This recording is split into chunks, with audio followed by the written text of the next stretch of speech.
சட்டவிரோதமாக மணல் அள்ளுவாங்கல்ல, அவங்களுக்கு எதிராக என்ன மாதிரியான நடவடிக்கை எடுக்கிறீங்க அப்படின்னு சொல்லிட்டு நீதிமன்றம் வந்து கனிமவளத்துறை அதிகாரிகள்கிட்ட கேட்டப்ப அவங்க சொல்லியிருக்காங்க, சார் நாங்கள் ஃபைன் போடுறோம் அப்படின்னு சொல்லிட்டு.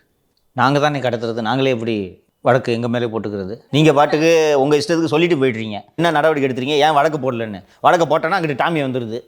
எப்படி வழக்கு போடுறது? அதனால தான் ஏற்கனவே போட்ட வழக்கெல்லாம் நாங்கள் ரத்து பண்ணணும்னு உச்சநீதிமன்றத்தில் அன்றைக்கி தடையாணை பெற்றுருக்கோம் அப்படின்றத எப்படி நீதிபதிக்கிட்ட சொல்ல முடியும்? இப்போ கோர்ட்டோட அப்ரோச் தெரியுதா? கரெக்டாக பிடிச்சாரா? ஏன்பா இயற்கையை சுரண்டான் ஒருத்தன், ஃபைன் போடுறான்றிய நீ, ஏன் கிரிமினல் கேஸ் போடலை? இப்போ கோர்ட்டு டைரக்ஷன் கொடுத்துட்றாங்க வச்சுக்க. இப்போ வந்து பெஞ்சில் he May issue directions, I don't know, கொடுத்துட்றாங்க எஃப்ஐஆர் போடுங்க அப்படின்னு சொல்லிட்டு இப்போ போட்டு தான் ஆகணும் கோர்ட்டு டைரக்ஷன் இஷ்யூ பண்ணோன்னே. நீங்கள் அதை எடுத்துக்கிட்டு உச்சநீதிமன்றம் போனீங்கன்னா நீங்கள் பண்ணி வச்சுருக்கிற பஞ்சாயத்துக்கு உச்சநீதிமன்றம் என்ன சொல்ல போகுது? இது எல்லாம் நீங்கள் இந்த ஜுடிஷியரியை பகச்சிக்கிறதோட வருதா? கொலீஜியம் லிஸ்ட் அனுப்புனா வாங்கிக்கிட்டு லிஸ்ட்டு நல்லா இருக்குதுன்னா படித்து பார்த்துட்டு அருமையாக இருக்குதுன்னு சொல்லு, இல்லைன்னா பிடிக்கலங்கன்ட்டு வாங்கி ஓரமாக வை. இந்த லிஸ்ட்டை நான் திருப்பி அனுப்பிச்சு சண்டை இழுக்கிறீங்களே, இப்படி யாரையா உங்களுக்கு ஐடியா கொடுக்குறது? சார், அடுத்தாக இன்னொரு செய்தி சார். தமிழ்நாடு மற்றும் புதுச்சேரியில் இருக்க இந்த கைதிகளோட தண்டனை குறைக்கிறது, அப்புறம் முன்கூட்டியே விடுதலை பண்ணுறது, இது தொடர்பான மனுக்கள் வந்து அரசுக்கு வந்து கைதிகள் சார்பாக வந்து கொடுத்துருப்பாங்கள்ல, அதோட லிஸ்ட்டை ஃபுல்லாக நீதிமன்றம் கேட்டிருக்கு. எதுக்காக சார்?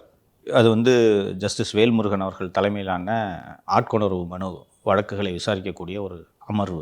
சுப்ரீம் கோர்ட்டு இது சம்மந்தமான டைரக்ஷன்ஸ் கொடுத்துருக்கு அப்படின்ட்டு நினைக்கிறேன். நான் மிகச் சரியான ஒரு உத்தரவை நீதிமன்றம் பிறப்பித்திருக்கிறது என்று நான் புரிந்து கொள்கிறேன். என்னென்னா, இந்த இஸ்லாமிய சிறை கைதிகளை இப்போ நீங்கள் மென்ஷன் பண்ணீங்கல்ல, அதுபோல் அந்த இஸ்லாமிய சிறை கைதிகள் உள்ளிட்ட பலர் வந்து இந்த மாதிரி இருக்கிறாங்க. சின்ன சின்ன சிக்கல்னால ஃபைல் உனக்கு மொல்லமாக தானே நகரும். 10 வருஷத்தில் விடுதலையாக வேண்டியவன் 11 வருஷம் 12 வருஷம் 13 வருஷம் பாட்டுக்கு இருந்துகிட்டு இருப்பான். ஸோ அதெல்லாம் சீக்கிரமாக ப்ராசஸ் பண்ணுங்கள், தேவையில்லாமல் ஒருத்தனை உள்ளே வைக்காதீங்க அப்படின்றதுக்காக, அதை விரைவுபடுத்துறதுக்காக நீதிமன்றம் இந்த மாதிரி ஒவ்வொரு கேஸும் என்னென்ன ஸ்டேஜில் இருக்குன்ற டீட்டெயில்ஸோடு எங்களுக்கு லிஸ்ட்டு ஃபர்னிஷ் பண்ணுங்கன்னு இருக்காங்க. இதனால் இந்த ப்ராசஸ் ஸ்பீடப் ஆகும்ட்டு நான் நம்புகிறேன்.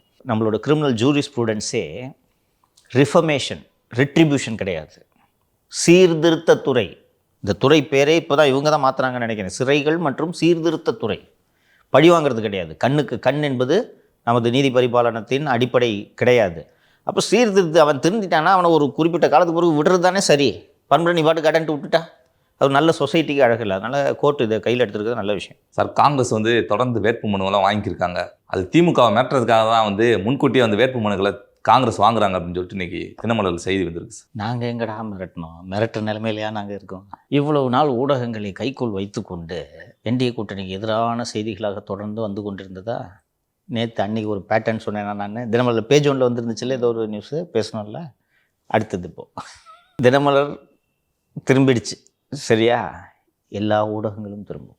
இன்றைக்கி நீ கழுத்தை பிடிச்சி இறுக்கி வச்சுக்கிட்டு இருக்க, அந்த நெருக்கடியோடு வாழ்ந்துக்கிட்டு இருக்காங்க ஊடகங்கள். எந்த அளவுக்கு போயிட்டாங்கன்னா, எடிஎம்கே பீரியடில் என்னங்க இவ்வளோ திட்டுறீங்க, கொஞ்சம் குறைச்சிங்க, இந்த லெவலில் இருக்கும்.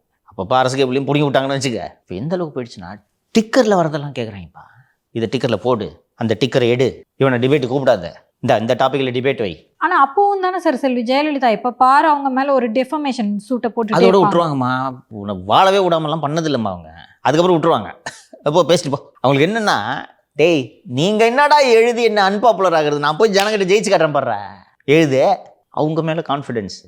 ஸோ இதுதான் இப்போது காங்கிரஸ் மிரட்டுற நிலைமையில் இருக்க ராஜா. அதான் அதுக்குள்ளே வேற இன்னொரு செய்தி வந்து சொல்லுங்கள். காங்கிரஸ் பொதுச் செயலாளர் வேணுகோபால் அவர்களும் தமிழக தேர்தல் பொறுப்பாளர் கிறிஸ்டோரங்கர் 2 பேரும் இணைந்து தாவேக்காவுக்கு போகிறதுக்கு வீகம் ஒத்துக்கு இருக்காங்களாம், கூட்டணி வைக்க. என்னப்பா அது உண்மையா? சொல்லு. விட்டத்தை பார்த்து வேணுகோபாலுக்கு இந்த ஐடியா இருக்குது. Venugopal wants to become Kerala CM, சரியா? ஸோ விஜய் வந்தால் வெற்றிக்கு உதவும் அப்படின்ட்டு அவர் நினைக்கிறாரு. வேணுகோபாலை சிஎம் விட்டு வேடிக்கை பார்க்குறதுக்காக காங்கிரஸில் மற்றவன்லாம் இருக்கான். அங்கே வேணுகோபால் காலை பிடிச்சி இழுக்கிறதுக்கு 4 பேர் இருப்பானா? ஸோ இந்த ஐடியா பிச் பண்ணுறாங்க. சரி, ரைட். இப்போ இப்படி பார்ப்போம். இப்போ காங்கிரஸ் தாவேக கூட்டணி அமைஞ்சிருதுப்பா, ஜெயிச்சிருவாங்களா? இப்படி ஒரு கேள்வி கேட்பீங்கன்றது இன்னைக்கு இன்னொரு செய்தி வேற வந்திருக்கு. என்னப்பா? ஒருவேளை வந்துட்டு காங்கிரஸ் தாவேக்கா கூட கூட்டணி வச்சாங்கன்னா இந்த தேர்தலில் வின் பண்ணிடலாமா? அதே இது கூட்டணி வைக்கலைன்னா தாவேக்கா அதிமுக கூட்டணி போயிருமா, காங்கிரஸ் திமுக இடம்பெறும்ல. அதனால தோத்துட்டோம்னா முடிஞ்சு, விஜய் கூட போயிட்டோம்னா இங்கே மட்டும் இல்லை தமிழ்நாட்டை கைப்பற்றிடலாம், புதுச்சேரி கேரளா. பாருங்க, உங்களுக்கு பதிலாகவே வந்திருக்கு இன்னைக்கு. அதுலேயும் காங்கிரஸுக்கு வந்துட்டு முதல்வர் பதவி, தாவேக்காவுக்கு வந்து துணை முதலமைச்சர் பதவியா. சரிப்பா, இதுக்கு விஜய் ஒத்துக்கிறப்பா. தன் தலைமை ஏற்று வந்தா ஓகேன்னு தான் அவர் எப்பவுமே சொல்லிட்டு இருக்காரு. அவங்க விருப்பத்தை எப்படிலாம் நியூஸ் எழுதியிருக்காங்க தெரியுதா? இல்லை, இப்போ இது யார் பார்த்த வேலை? காங்கிரஸில் இப்படிலாம் ஒரு இது மாதிரி யார் பார்த்த வேலைன்னா ஐடென்டிஃபை பண்ண முடியாமல் இனிமேல் வர ஆரம்பிச்சிடும் தம்பி. அதுக்கு தான் இந்த நவம்பர் 4வது வாரம் சொல்லிட்டு இருந்தேன். அவ்வளோதான். இனிமேல் பரபரன்ட்டு இருக்கும். சரி, நம்ம டிஸ்கஸ் பண்ணுவோமே, ஒரு பிரெயின் ஸ்டார்ம் பண்ணுவோமே. தாவேக காங்கிரஸ் கூட்டணி அமைஞ்சா விஜய் வெற்றி பெற்று விட்டுவாரா? வாய்ப்பு இல்லை சார். ஏன்? அவருக்கு போக போகிறதும் சிறுபான்மையினர் ஓட்டு தான், காங்கிரஸுக்கு போக போகிறது சிறுபான்மையினர் ஓட்டு தான். ஓகே. அன்றே சொன்னாரே அந்த ஞானி 100 ml 900 ml உடன் இணைய வேண்டும். ஆன் பேப்பர் காங்கிரஸில் இருக்கிறவங்களும் தாவேக விடுங்க, அவங்களுக்கு அரசியலே தெரியாது, அதனால் அதை பற்றி அவங்கள சீரியஸாகவே எடுத்துக்க வேணாம். அவங்க இப்போவே சிஎம் ஆகிட்டோம்னு நினச்சிட்டு இருக்காங்க. அதனால் அவங்க மற்றவங்கள மாதிரி இது எப்படி ஆகிறதுன்றதை பற்றி அவங்க சிந்திக்கிறது இல்லை. ஆயிட்டோம் அப்படின்னு நினச்சிட்டு இருக்காங்க. அதனால் அவங்களை கணக்கில் எடுத்துக்க வேணாம். காங்கிரஸ் நினைக்கலாம் அங்கே போயிட்டு அங்கே ஒரு 70-80 சீட்டு தருவாங்க, 80 சீட்டு கிடச்சானா நம்ம நிறைய சீட்டில் ஜெயிக்கலாம் அப்படின்ட்டுலாம் நினைக்கலாம். பிஜேபி, திமுக, ஏடிஎம்கே எல்லாரும் சேர்ந்து அந்த கூட்டணி அடிப்பாங்களா?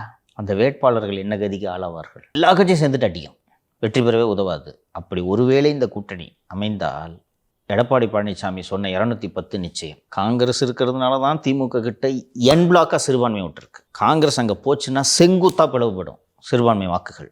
10%ன்னு வச்சுக்கேன். 10% போச்சுனாலே திமுக விட்டா இந்த 10% எடுத்துகிட்டு போய் நீங்கள் இந்த ஃபர்ஸ்ட் பாஸ்ட் தி போஸ்ட் சிஸ்டத்தில் வெற்றி பெற முடியாதுல்ல. ஏன்னா உங்களை செயல்பட விட மாட்டாங்க. ஒரு வேளை போய் நீங்கள் ஜெயிக்கிறதுக்கு பிஜேபி வேடி பார்த்துட்டு இருக்குமா? போனால் 100% வெற்றி உறுதின்னு நினைக்கிறாங்க. இல்லை, திமுக போக விட்டுருவாங்களா? ஏன் விட்டணும்? இன்னொன்று, போகக்கூடாதுன்றதுக்காக தானே சம்மந்தம் இல்லாமல் ஜட்ஜுக்கிட்டெல்லாம் வம்பு இழுக்கிறதுல கையெழுத்து போடுறாங்க. நார்மலாக காங்கிரஸ் போடுமா? உங்கள் பஞ்சாயத்து ஏற்கனவே எங்களை இந்துக்களுக்கு எதிரி அப்படின்னு சொல்லிட்டு எங்களை உயிர் எடுத்துகிட்டு இருக்காங்க. இப்போ போய் நீங்கள் தீபம் கிப்பம்னு தூக்கிட்டு வராதிங்க, அந்த தீபத்தை வச்சு கொளுத்திடுவாங்க எங்களை. வட இந்தியா பூரா கொளுத்துறானுங்க தீபத்தை வச்சு. ஏன் கையெழுத்து போடுறாங்க? ஆனால் இது இந்த தாவேக போகிறது இப்படி அப்படின்றதெல்லாம் திமுக கூட்டணியில் குழப்பத்தை ஏற்படுத்தும் செய்தி. காங்கிரஸ் கட்சி தெளிவாக இருக்கிறது. காங்கிரஸ் விருப்ப மனு வாங்க ஆரம்பிச்சிட்டாங்களா? எத்தனை தொகுதியில் வாங்குறாங்க? 234 சார். ஏன்ப்பா அவங்க 234 தொகுதியிலையும் தனியாக போட்டிக்கிட்ட போகிறாங்க? எதுக்கு எல்லா தொகுதியும் வாங்குறாங்க? வாங்கி வச்சுப்போம். தேர் இஸ் அ பிளான், ரைட்டா? 234லையும் வாங்குறது. இப்போ ஒரு தொகுதிக்கு எத்தனை பேர் போடுவாங்க? ரஃபா ஒரு 6 பேர் 10 பேர் போடுவாங்க. 100-200லாம் போகும். அவ்வளோ வரணுன்றதுக்காக தான் காசே இல்லைன்ட்டாங்க. எல்லா கட்சிகளும் இந்த விருப்ப மனுவுக்கு இவ்வளோ ரூபாய் கட்டணம் செலுத்தணும் அப்படின்னு சொன்ன உடனே என்ன பண்ணுவாங்கன்னா, ஒரு முக்கியமான லீடர் ஒரு ஏரியாவில் இருக்கிறாருன்னு வச்சுக்கேன், அவர் சார்பாக நான் கட்டுறேன் 2 எல்லாம் 10,000 கட்டுவாங்க. கட்சி இப்படி நிதியை சேகரிக்கும். இவங்க காசு எதுவும் வேணாம் போடி அப்படின்ட்டு இருக்காங்க. என்ன லாஜிக் இதுக்கு? நம்ம ஸ்ட்ரென்த் எவ்வளோ இருக்குன்னு பார்க்கலாம்னு நினைக்கிறாங்களா? ஒன்று. அடுத்தது, மதுரவாயல் தொகுதி இருக்கிறது. மதுரவாயல் தொகுதிக்கு 50 பேர் விருப்ப மனு தாக்கல் செய்கிறாங்க, ரைட்டா? Choose the best 3. இந்த 3 செலக்ட் பண்ணிட்டு இந்த பேர்ப்பா உங்கள் 3 பேரில் ஒருத்தருக்கு கொடுப்போம். மீதி எத்தனை பேர் இருக்கீங்க? 50 பேர், 47 பேர் இருக்கீங்களா? இந்த 47 பேருக்கு இந்த உனக்கு 5 பூத்து, உனக்கு 5 பூத்து, உனக்கு 5 பூத்து. முடிஞ்சவொடனே கவுன்சில் சீட் வாங்கி தரேன், பஞ்சாயத்து வைஸ் பிரசிடென்ட் வாங்கி தரேன். இப்போ போய் இந்த பூத்துக்கு செலவு பண்ணு போ. 234 தொகுதிகளிலும் வேட்புமனுவை வாங்கி அதில் 125 தொகுதிகளை தனிமைப்படுத்துவது. மீதி இருக்கிறது அது பேசுகிறதே இல்லை. இதை ஃபைனலைஸ் பண்ணி அது எதுக்குன்னா, இந்த 234 வாங்குறது என்னென்னா, நீ ஆஸ்பிரண்ட்டா, சரி இங்கே பாரு, இந்த தொகுதியை திமுக கொடுக்காது நமக்கு, நீ வேலை பாரு, பஞ்சாயத்தில் உனக்கு ஏற்பாடு பண்ணி தரேன். கட்சி பலப்படுதா? அடுத்த ஸ்ட்ராட்டஜி காங்கிரஸ். இப்போ காங்கிரஸுக்கு 9 எம்பிக்கள் இருக்கிறார்கள் அல்லவா? அந்த 9 மக்களவை தொகுதிகளில் எம்எல்ஏ சீட்டுகளை கேட்பதில்லை. இந்த 9 தொகுதிகள் தவிர்த்த இடங்களில் 30 சீட்டு கேட்குறதுன்னு முடிவு பண்ணியிருக்கு. ஏன் அந்த 9 தொகுதிகளை தவிர்த்துட்டு கேட்குறாங்க? அங்கே ஆல்ரெடி பலமாக இருக்காங்க, கட்சி வளரும். ஸோ இப்படி பண்ணணும்னு இந்த அளவுக்கு பிளான் போட்டு இந்த அடிப்படையில் தான் 234 தொகுதிகளுக்கும் விருப்ப மனு வாங்குறது. இப்போ எப்படி 234 தொகுதியிலையும் வாங்கிட்டு தாவேக்கு போகிறதுக்காக கேட்டுட்டு இருக்காங்க? அப்படி ஒருவேளை உங்கள் போகிற மாதிரி இருந்தால் அதான் 234 தொகுதியிலையும் விருப்ப மனு வாங்கியிருக்கீங்கல்ல, எங்ககிட்ட ஆலையில் போட்டுட்டு நாங்கள் ஏற்கனவே அவுட் சோர்ஸ் பண்ணலான்னு இருக்கோம், உங்கள் வேட்பாளர் அப்படிதான் சார் பண்ண போகிறாங்க போல. இன்னைக்கு செய்தி வேறு வந்திருக்கு சார்.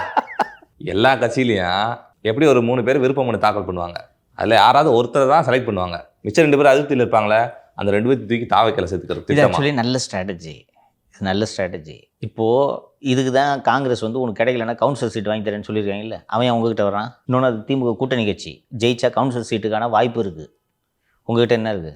எதுக்கு வரணும் சொல்லு? இன்னொன்று, எலெக்ஷன் நெருக்கத்தில் தாவேக்கு மாறி என்ன கிடைக்க போதும் அவனுக்கு? சேர்ப்பீங்க, நீங்கள் சேர்ப்பீங்க, யார் வந்தாலும் சேர்ப்பீங்க.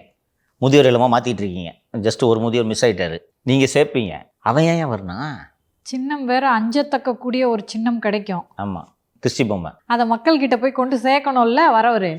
கோப்பை கிடைக்க போதான் சார், கோப்பை கிடைக்க போதான். வெற்றி கோப்பை கேப்ப களி வேணால் கிடைக்கும், குடிச்சிட்டு ஊறுகாய் தொட்டு உட்காரு. கோப்பை கிடைக்குதா? கோப்பை உங்களுக்கு வேலை செய்யணும் தம்பி, உடைக்கிறவனுக்கு தான் தம்பி கோப்பை கிடைக்கும். அயன் பாக்ஸா? அது ஏதாவது கேட்பாங்க, விடு. கிரிக்கெட் பேட்டுன்னாங்க, விசில்னாங்க. கொடுக்குறதா வேணாமான்றதை யார்ப்பா முடிவு பண்ணுறது? தேர்தல் ஆணையம். என்ன பிஜேபி? 2 ஒன்று தான், சரியா? அதனால் அதுக்கெல்லாம் வாய்ப்பு இல்லை. காங்கிரஸ் அட்வான்ஸ் ஸ்டேஜில் இருக்குது. ஓகே, நான் சொன்னது போல் ஒரு மாநிலங்களவை உறுப்பினரும் கிடைக்குமா? 30 சீட்டு கேட்டாங்கன்னா ஒரு ராஜ்யசபா அஷ்யூர் பண்ணாங்கன்னா 4 வேகன்சி வருது திமுகவுக்கு. 1 கேட்டு வாங்கலாமா? உங்கள்கிட்ட என்ன இருக்குது? இந்த 2 நாளில் டிபேட் பார்த்துட்டு இருப்பீங்க பார்லிமெண்ட்டில். வந்தே மாதரம் மற்றும் இந்த வாக்காளர் திருத்தம் தொடர்பான டிபேட் நடந்துட்டு இருக்கு. எம்பிஸ் எவ்வளோ இம்பார்ட்டன்ட்னு தெரியுதா? ஜெயராம் ரமேஷ் மற்றவர்கள்லாம் பேசுவதோட காணொலிகள் வருதா? இப்போ ஜெயராம் ரமேஷ் போன்றவர்களை எங்கேருந்து எம்பி ஆக்குவ? அவரெல்லாம் நின்று ஜெயிக்க முடியாது. சிதம்பரத்தாலே நின்று ஜெயிக்க முடியாதியா? சிதம்பரத்துக்கும் டென்யூர் சீக்கிரம் முடியும். இப்போ சிதம்பரம் கான்ட்ரிபியூட் எனார்மஸ்லி இன் பார்லிமெண்ட். ஓகேவா? சிதம்பரத்தை போய் ஒரு ஃபினான்ஸ் மேட்ரு வருது, சிதம்பரத்தை பேச விட்டோன்னா அவ்வளோ அழகாக பேசுவார். There is no match for him. இப்போ சிதம்பரம் பார்லிமெண்ட்டில் இருக்கணுமா இருக்கக்கூடாதா? இருக்கணும் சார். கண்டிப்பாக இருக்கணும். அவர் எப்படி பார்லிமெண்ட்டுக்கு அனுப்புறது? வழி சொல்லு எனக்கு. தாவேக கூட போனால் இதெல்லாம் ஒரு கட்சி யோசிக்குமா யோசிக்காதா? எப்படி பார்ப்போம் தாவேக்கு? எப்படி குட்டை குழப்பி விடுறாங்க பார்த்தியா? நீங்கள் மட்டும் பண்ணீங்க. இப்போ இந்த உளவுத்துறை அறிக்கை போட்டிங்களே நீங்கள், டேய்